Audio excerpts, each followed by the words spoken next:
नमस्कार, बहुत स्वागत है आपका। मैं हूं आपके साथ शाहनवाज मिर्जा। चंडीगढ़ से एक बड़ी खबर है जहां पर प्रदेश कांग्रेस की बैठक हुई है और बैठक जो है वो भूपेंद्र सिंह हुड्डा के आवास पर होती हुई नजर आई है। राहुल गांधी को अध्यक्ष बनाने का जो प्रस्ताव है ये पास होता हुआ नजर आया। हरियाणा कांग्रेस ने इसको प्रस्ताव को पास कर दिया और पूर्व प्रदेश अध्यक्ष कुमारी सैलजा बैठक में शामिल हुई। किरण चौधरी, रणदीप सुरजेवाला बैठक में शामिल नहीं हुए और सभी लोग बैठक में शामिल हुए थे। उदयवान भी बैठक में जो है शामिल होते नजर आए। आपको बताएं ये बड़ी खबर, कुछ लोग मजबूरी की वजह से नहीं आ सके और कांग्रेस में कोई भी गुटबाजी नहीं है, ये बड़ी खबर आपको बता रहे हैं। चंडीगढ़ में प्रदेश कांग्रेस की बैठक हुई है, तस्वीरें आप देखिए।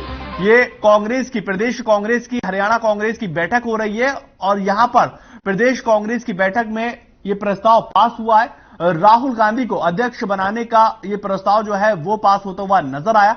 भूपेंद्र हुड्डा के आवास पर यह बैठक होती हुई दिखाई दी है और राहुल गांधी को अध्यक्ष बनाने का जो प्रस्ताव था वो प्रदेश कमेटी के द्वारा पास किया गया है। लेकिन बड़ी बात, बड़ी जानकारी इसमें रणदीप सुरजेवाला, किरण चौधरी जो है वो शामिल होती हुई नजर नहीं आई है। क्या कुछ फूट के संकेत क्या कांग्रेस पार्टी में दिखाई दे रहे हैं? क्या एक दीवार जो है वो कांग्रेस पार्टी में बड़े नेता और कार्यकर्ताओं के बीच में जो है वो पनपती हुई नजर आ रही है? ये तमाम बड़े सवाल हैं और इनसे कांग्रेस पार्टी जो है वो बच नहीं सकती। लेकिन ये बड़ी अपडेट, बड़ी खबर आपको बता रहे हैं, राहुल गांधी को अध्यक्ष बनाने का जो प्रस्ताव था वो पास हुआ है।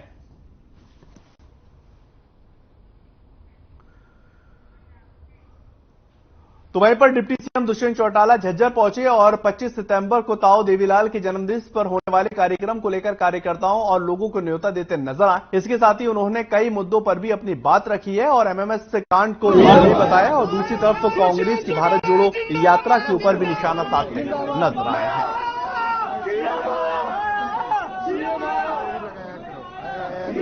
कर रही है, जो भी हुआ बड़ा निंदनीय है। जिसने भी इस तरह की घटना के अंदर इन्वॉल्वमेंट है और जो चर्चा आ रही है कि कई विदेशों से भी तार जुड़े हो सकते हैं, इसकी गारंटी तो कोई नहीं है, मगर इन्वेस्टिगेशन के बाद ही एक्शन लिया जाएगा। पंजाब पुलिस कार्रवाई मेरे ना तो संज्ञान में मामला है और ना मैं ऐसे मामले पर टिप्पणी करूंगा जब तक कोई फैक्ट किसी भी फॉरेन कंट्री से शेयर ना हो। कौन व्यक्ति किस प्लेन में कब आया, मुझे लगता है गवर्नमेंट ऑफ इंडिया इस पे बयान दे या पंजाब से। यात्राएं तो जरूरी है और पैदल यात्रा तो मुझे लगता है बड़ा महत्व लेकर आती है, मगर कितने दिन करेंगे, कितने लंबी करेंगे, ये तो समय बताएगा। डॉक्टर दुष्यंत चौटाला ने 650 किलोमीटर 30 दिन में करी थी और हरियाणा में एक बड़ा बदलाव आया। तो अभी कहना उनकी यात्रा के ऊपर बहुत जल्दी है, क्योंकि तो अभी तो कांग्रेस के अध्यक्ष पद के चुनाव है।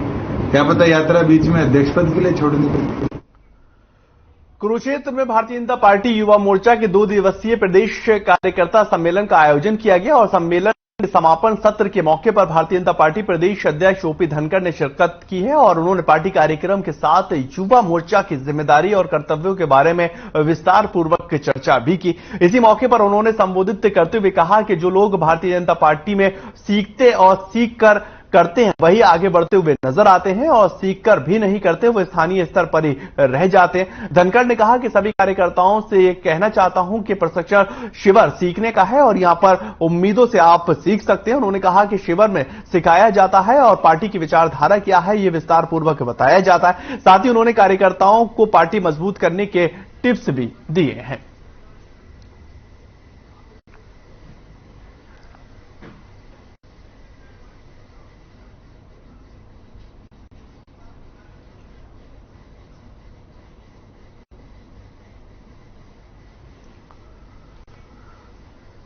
बल्लभगढ़ सेक्टर 3 प्रेमनगर में वाटर सप्लाई करने वाले शख्स पर चाकू से हमला कर दिया गया और वाटर सप्लाई कपिल ने यह बताया है कि चाकू करके उसकी गर्दन पर वो चाकू मारा गया।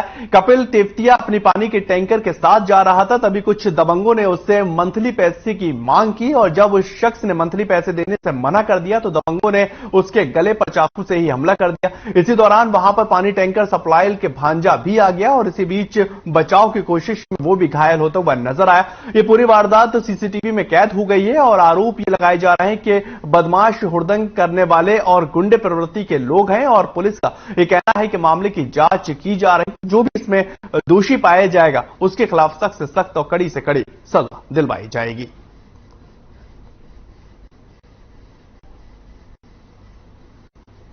तो मैं और भी मेरा लड़का हम दोनों पानी सप्लाई कर रहे थे सेक्टर 3 प्रेम नगर में। तो वहां अचानक से क्या हुआ, 20 लोग आए और कहते कि हमें मंथली दो आप। उन्होंने मेरे से बोला मंथली दो, मैंने उनको मना कर दिया कि मैं मंथली नहीं दूंगा। उन्होंने बोला नहीं दोगे तो हम तुझे मारेंगे। मैंने कहा आप कुछ भी कर लो, मैं मंथली नहीं दूंगा। उन्होंने क्या किया, इतना सुनते ही उन्होंने मेरे पे पहले हमला किया, मेरे गर्दन पे चाकू मारा उन्होंने। मैं वहाँ पे जा रहा था स्कूटी लेके, देखा तो वहाँ रास्ते से जा रहा था प्लांट पे, तो काम से जा रहा था किसी, तो वहाँ पे देखा कि मामा का झगड़ा हो रहा है। तो मैं स्कूटी रोक के देखने लगा, पूछने लगा क्या हुआ। उन्होंने बस मेरे पे मारने स्टार्ट कर दिया डंडों से, और पहले 2-3 डंडे हाथ में मारे, फिर 2-3 डंडे सर में मारे। मैं गिर गया वहाँ पे, और डंडे में भी तार बंधे हुए थे। हम तो वहाँ से रोड पे से निकल रहे थे, वहाँ तो मामा का जैसे हम देखा छोटा मोटा झगड़ा हो रहा था। तो हम वहाँ पहुँचे तो सबके हाथ में चाकू वाकू डंडे वंडे सब लगे रहे थे।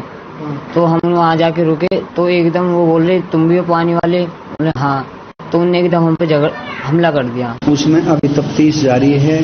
जो अभियोग में नामजद आरोपी हैं वो उनकी गिरफ्तारी के प्रयास किए जा रहे हैं। इसके अलावा भी बाद तफ्तीश जैसे भी हालात होंगे वैसी कार्रवाई अमल में लाई जाएगी। गुरुग्राम पुलिस ने भोड़ा कलहा हत्या मामले को लेकर एक आरोपी को गिरफ्तार कर लिया है और इससे पहले 2 आरोपियों को पुलिस ने पहले ही गिरफ्तार कर लिया था। गिरफ्तारी के बाद आरोपी हत्याकांड का मास्टरमाइंड बताया जा रहा है और हत्या की वारदात को 1 सितंबर को अंजाम दिया गया। स्क्रैप के बिजनेस के चलते ये रंजिश से हत्या की गई है और आरोपी के कंपटीशन का ये जो है मामला चलता हुआ बताया जा रहा। पकड़े आरोपियों के पास से 2 तमंचे और कुछ जिंदा कारतूस भी बरामद किए गए हैं।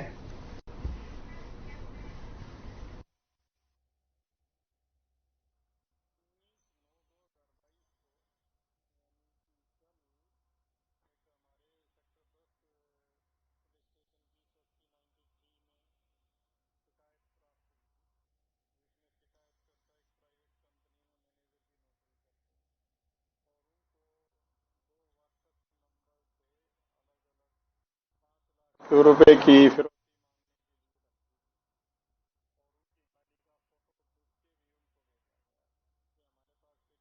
19/9/2022 को यानी कि कल एक हमारे सेक्टर 10 पुलिस स्टेशन की चौकी 93 में शिकायत प्राप्त हुई थी, जिसमें शिकायतकर्ता एक प्राइवेट कंपनी में मैनेजर की नौकरी करते हैं और उनको 2 व्हाट्सएप नंबर से अलग अलग 5 लाख रुपए की फिरौती मांगने के लिए धमकी दी गई और उनकी गाड़ी का फोटो खींच के भी उनको भेजा गया कि हमारे पास तेरी सारी इन्फॉर्मेशन है, नहीं तो तू खुद जिम्मेवार होगा। इस तरह की धमकियां दी गई, जिस संबंध में उन्होंने शिकायत दी और मेहनत के साथ कुछ घंटों के अंदर ही जो धमकी देने वाला व्यक्ति था उसको गिरफ्तार करने में कामयाबी हासिल की।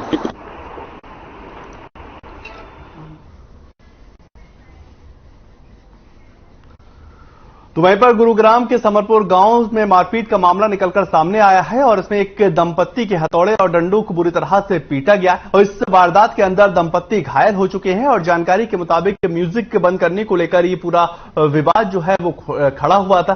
दंपत्ति विश्वकर्मा दिवस के अवसर पर अपनी हार्डवेयर की दुकान में पूजा अर्चना करने गया हुआ था और उसी दौरान म्यूजिक बंद करने को लेकर विवाद खड़ा हो गया और पड़ोस के रहने वाले एक परिवार ने दंपत्ति को बुरी तरह से डंडे और हथौड़ों से पीटा है और इससे घटना का किसी ने वीडियो बना लिया और उसको वायरल कर दिया गया। इस पूरे मामले को लेकर सेक्टर 50 थाना पुलिस ने कार्रवाई के नाम पर अभी तक पूरी चुप्पी साध रखी है।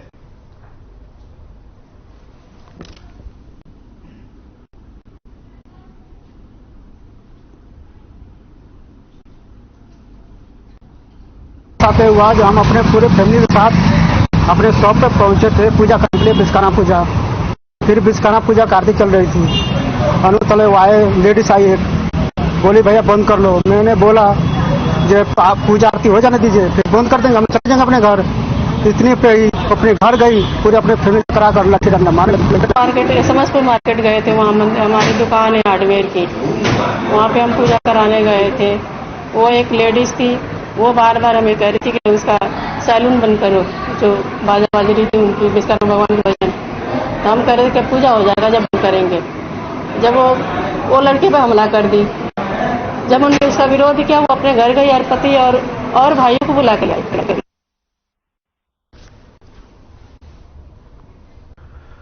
प्रदेश भर के अंदर दूसरे दिन भी आरतियों और व्यापारियों की हड़ताल लगातार जारी है और 4 तस्वीरें आपकी टीवी स्क्रीन पर हम दिखा रहे हैं। पहली तस्वीर ये हिसार की है और दूसरी फरीदाबाद, फतेहाबाद और कालावाली की तस्वीरें हैं, जहां पर व्यापारियों और आरतियों ने अपनी मांगों को लेकर प्रदर्शन किया है और प्रशासन को चेतावनी दी है कि अगर उनकी मांगें पूरी नहीं की गई तो वो आंदोलन करने पर मजबूर होते हुए नजर आएंगे। आरतियों का यह आरोप है कि ई-नेम प्रणाली किसानों और आरतियों के हक में बिल्कुल नहीं है और उनका कहना है कि सरकार नए नियम और कानून पूरी तरीके से आरती और किसानों के खिलाफ। इस तरह से कानून से आरती बेरोजगार होता हुआ नजर आएगा और किसानों ने कहा कि जो फसल का पेमेंट है उसको लेकर काफी ज्यादा परेशानियां होती नजर आएंगी। साफ पर आप ये 4 तस्वीरें देख सकते हैं, हिसार, फरीदाबाद, फतेहाबाद और कालावाली की, जहां पर आरती और किसान जो हैं वो लगातार प्रदर्शन व्यक्त करते हुए नजर आ रहे हैं और ई प्राणी जो है उसका विरोध करते हुए दिखाई दे रहा है। इन लोगों का साफ तौर पर कहना है कि जो आरती हैं, किसान हैं, जो पल्लेदार हैं, इनकी जिस तरह से घर चलते थे इसमें एक बड़ी परेशानी आने वाले दिनों में होती हुई नजर आएगी। आपको बताएं आरतियों की आखिर मांगे क्या है। फसलों की खरीद पर आरतियों को पूरी आड़त दी जाए, एमएसपी पर बिकने वाली फसलों की खरीद आरतियों के माध्यम से हो, डायरेक्ट पेमेंट किसानों और आरतियों के खाते में सहमति से होनी चाहिए, प्राइवेट बिकने वाली फसलों पर ई-नेम लागू नहीं होना चाहिए, बासमती धान की प्रजातियों को ई-नेम प्लेटफॉर्म से ना जोड़ा जाए। ये तमाम मांगे आरतियों की हैं और इन मांगों को लेकर पूरे हरियाणा के अंदर जो है आरती इस वक्त जो है वो विरोध प्रदर्शन करते हुए नजर आ रहे हैं और साफ तौर पर एक संकेत देते हुए दिखाई दे रहे हैं कि अगर हमारी मांगों को नहीं माना जाता है तो प्रदेश भर के अंदर ये जो हड़ताल है, ये जो आंदोलन है, ये लगातार जारी रहेगा।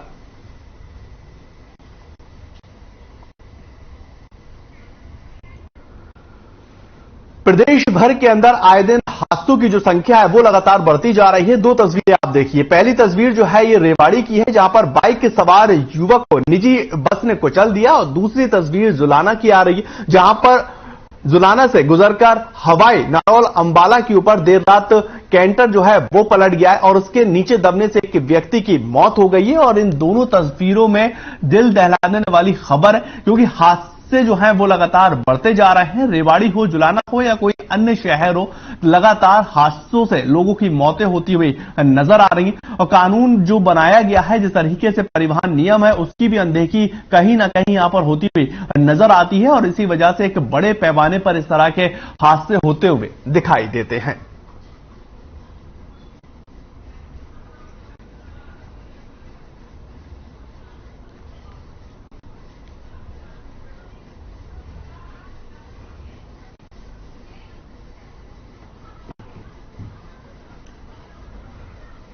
खबर भिवानी से है। भिवानी के नारकोटिक्स कंट्रोल टीम ने एक बड़ी कार्रवाई की है और यह बताया जा रहा है कि एनसीबी ने नशे के 3 सौदागरों को गिरफ्तार भी किया है, जहां आरोपियों के पास से 112 किलोग्राम गांजा बरामद किया गया और जानकारी के मुताबिक मामले में 2 महिला सहित एक युवक को गिरफ्तार किया गया। आपको बताएं कि करीब 1 महीने से आरोपी महाराणा प्रताप स्टेडियम में नशाखोरी का धंधा चलाते थे और इंचार्ज संजय कुमार ने जानकारी दी है कि नशाखोरी का धंधा करने वाले 3 लोगों को गिरफ्तार किया गया है और आरोपियों ने करीब 1 महीने पहले उड़ीसा से गांजे की खेप भी लेकर आए थे। आज मैं Hisar Haryana state narcotic control bureau Hisar unit का इंचार्ज हूं। आज मैं अपनी टीम के साथ भिवानी जिले के अंदर गांव से पड़ता है, थाना सदर भिवानी के अंतर्गत, जो हमारी टीम को सूचना प्राप्त हुई थी कि कुछ लोग महाराणा प्रताप स्टेडियम के अंदर नशे का कारोबार कर रहे हैं और जिस सूचना पर हमने आज टीम के साथ इन 3 व्यक्तियों को पकड़ा, जिनमें 2 महिलाएं हैं, 1 लड़का है। कुरुक्षेत्र पुलिस ने नशे के खिलाफ अभियान चलाया हुआ है और इसमें पुलिस प्रशासन ने नशा कारोबारियों के नशे से बनाए गए होटल और ढाबों पर कार्रवाई भी की है और इन कारोबारियों पर दोहरा वार किया गया। ये वो नशा कारोबारी हैं जिन पर नशे की तस्करी के अलग अलग मुकदमे दर्ज हैं और इसके साथ ही पुलिस ने शाहबाद के जलेबीपुर के पास बनी मीना मार्केट पर भी कार्रवाई की है। जानकारी देते हुए अतिरिक्त पुलिस अधीक्षक कर्ण गोयल ने जानकारी दी कि कुरुक्षेत्र पुलिस पिछले काफी लंबे समय से नशा तस्करों की धरपकड़ करके उन्हें सलाखों के पीछे भेजने के साथ साथ अपराधियों पर आर्थिक रूप से कड़ा प्रहार कर रही है और आसानी से कोई भी अपराधी अपराध की दुनिया को छोड़ने के लिए तैयार नहीं होता है। इसी को लेकर पुलिस अब अपराधियों पर आर्थिक प्रहार कर उनके अवैध धंधों का गहरा नुकसान पहुंचा रही है और इसी कड़ी में राष्ट्रीय राजमार्ग 44 पर आरोपियों के अवैध शराब, जुआ और नशा तस्करी करने वाले अवैध रूप से कमाई गई संपत्ति को ध्वस्त किया गया है।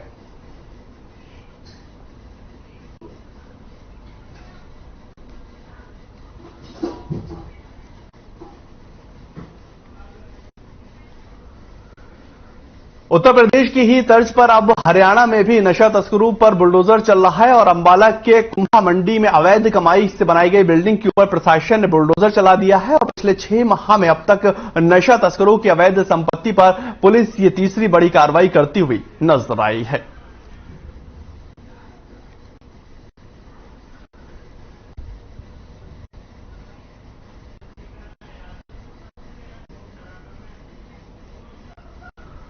अंबाला में पिछले 50 दिनों से एक युवक संदिग्ध परिस्थितियों से लापता बताया जा रहा है और इसी की तलाश को लेकर परिजन दर दर भटकते हुए नजर आ रहा है। आपको बताएं कि परिजनों ने ग्रामीणों के साथ गृह मंत्री अनिल विज के आवास पर पहुंचे और उनसे मुलाकात की है और उनसे गुहार लगाई कि उनको न्याय मिले। वहीं मीडिया से बातचीत करते हुए परिजनों ने बताया कि गृह मंत्री अनिल विज से मुलाकात की जा चुकी है और इस दौरान उन्होंने एसपी से बोलकर बेटे को जल्द से जल्द ढूंढने का भरोसा भी दिलवाया है।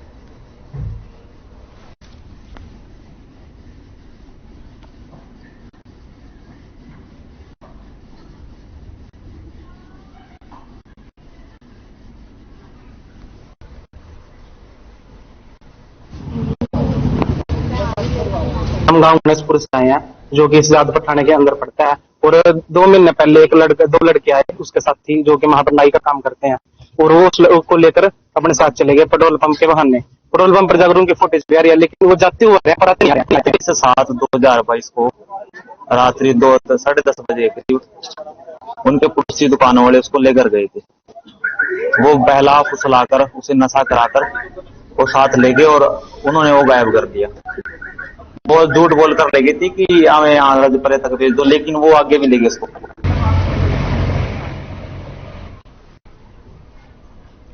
अंबाला में साइबर अपराध में लगातार बढ़ोतरी देखने को मिल रही है और ये बताया जा रहा है कि भानुखेड़ी के रहने वाले शख्स काका राम के खाते से अनजान शख्स ने 5 दिन के अंदर 10,000 रुपए निकाल लिए हैं और इसके बाद काका राम ने बैंक में पहुंचकर पूरे मामले की शिकायत भी दर्ज करवाई। जानकारी के मुताबिक खाताधारक काका राम कोई भी ऑनलाइन ट्रांजैक्शन यूज नहीं करते हैं और वहीं इस पूरे मामले को लेकर साइबर थाना इंचार्ज अनंत राम ने बताया है कि उनके पास एक शिकायत आई है जिसमें शख्स के खाते से 5 दिन के अंदर लगातार 10,000 रुपए निकाले गए हैं और इसी को लेकर जांच की जा रही है।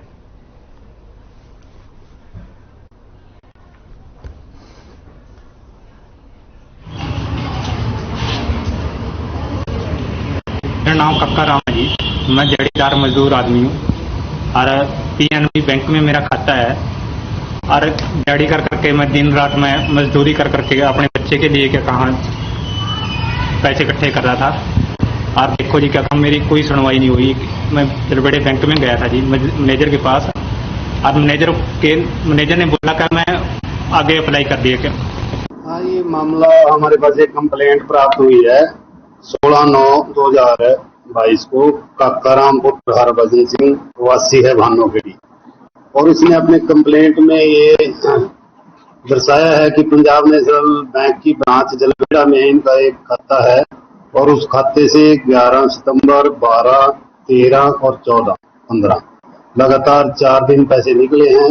उनके पास कोई उसका जो है मैसेज नहीं आया है और 15 तारीख को जैसे ही 10,000 रुपए निकले हैं।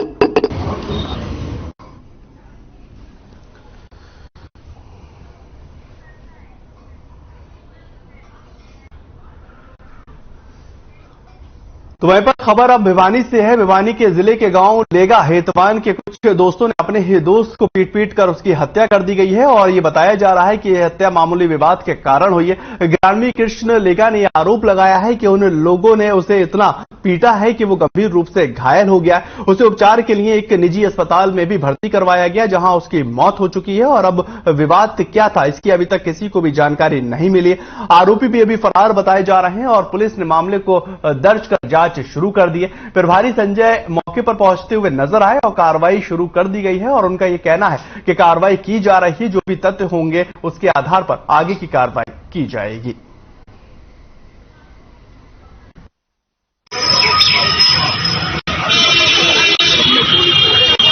कल करीब 7 बजे शाम को कदम हॉस्पिटल से सूचना प्राप्त हुई थी। दीपक सनोफ सुरेश से वासी लेगा हेतवान ब्रॉड डेड रूप का प्राप्त हुआ था इनका। तो हमने इसको वहां ब्रॉड डेड रूप का लेके और डेड बॉडी रिसीव करके यहाँ जीएच भिवानी में रखवा दिया था। आज इनके वारिसों ने एक शिकायत दी है जिस पर मुकदमा दर्ज कर दिया गया और तफ्तीश जारी है। अभी कार्रवाई करेंगे। 22 साल उम्र थी, हमारे गांव का, हमारा नजदीकी है। ये यार दोस्त आपस में बैठा उठी कराया करते और किस बात पर झगड़ा होया, कल झगड़ा हो गया, उसकी डेथ हो गई। ये इसके यार दोस्त थे गांव के लड़के।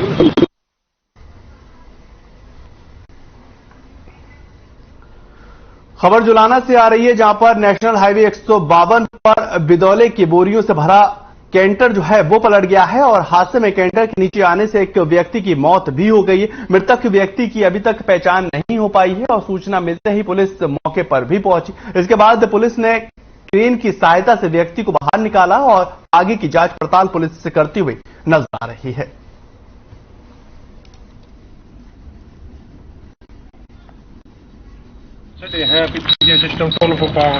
इसी नंबर पे ये सूचना मिली थी कि भाई 152 डीपली जवाना गांव के पास जो पुल है उसके ऊपर कोई गाड़ी एक्सीडेंट हो गई है। जो इस सूचना पर आए हैं तो यहाँ ये एक्सीडेंट हो रही गाड़ी और एक लड़का इंजर्ड था, उसको हॉस्पिटल पहुंचा दिया था। एक डेड बॉडी नीचे दबी हुई है। कौन सी गाड़ी? गाड़ी आइसर की है, बड़ी गाड़ी है। क्या मालूम होता है इसमें बिनौला भरा हुआ है। कुछ पता चला कहां से कहां गाड़ी? अभी तो कोई पता नहीं चला। जी मालिक से बात हुई हो गाजियाबाद के।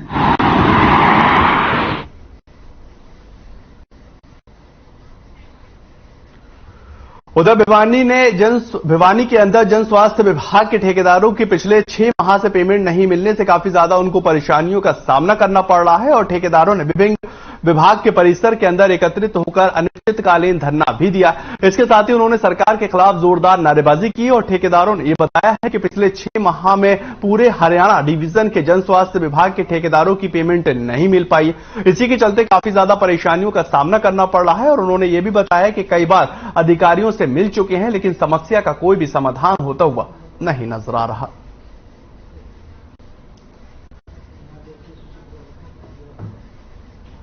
आज हमारे साथ जो हरियाणा के अंदर अन्याय हो रहा है वो बहुत ही बुरी हालात में हम सबको पहुंचा दिया है। आज 6 महीने हो गए हैं, हमारी पेमेंट जो है उसकी कोई सुनवाई नहीं हो रही। एक्शन का जाते हैं, हेड ऑफिस का नाम लेते, लेकिन मेन सरकार ने जो है हमारी सारी की सारी पेमेंट रोक रखी है। हम हर दरवाजा खटखटा चुके लेकिन कोई सुनवाई नहीं हो रही। आज लाले यहाँ तक पड़े हुए हैं, लोगों पर गाड़ी की किस्त भरने के, बड़काई स्कूल की फीस देने के तक रुपये नहीं करते। ठेकेदारों ने मिलकर अनिश्चितकालीन धरना शुरू कर दिया है क्योंकि सरकार पिछले 6 महीने से हमारे पेमेंट नहीं कर रही है। बार बार सर अधिकारियों से हम मिलते हैं, इस हफ्ते आ जाएगी पेमेंट, इस हफ्ते आ जाएगी। तो ऊपर से त्योहारी सीजन आ गया है, लेबर घर जाने के लिए पैसे मांग रही है, काम बंद करके सब हमारे घरों पर बैठे हुए हैं। हम यहाँ आते हैं तो भी पैसे नहीं आए हैं, आगे तो उनके टोकन नहीं लग रहे हैं। अब जी वो रफी से नहीं हो रहा है, वहां से नहीं हो रहा है। चलिए फिलहाल इस बुलेटिन में इतना ही। नमस्कार।